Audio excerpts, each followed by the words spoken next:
मंत्रिमंडळाच्या बैठकीत एक मोठा निर्णय घेण्यात आला। ईडब्ल्यूएस आणि एसीबीसी व ओबीसी विद्यार्थिनींसाठी एक मोठी घोषणा करण्यात आली आहे। शिक्षण शुल्क आणि परीक्षा शुल्कामध्ये 50% ऐवजी आता 100% शिक्षण शुल्क प्रतिपूर्तीचा मंजूर करण्यात आली आहे।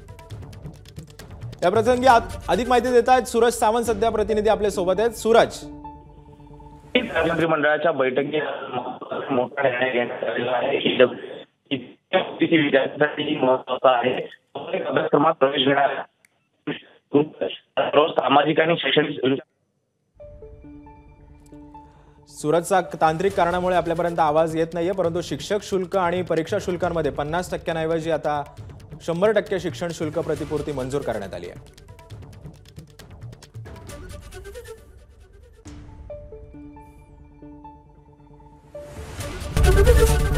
एबीपी माझा, उघडा डोळे बघा नीट।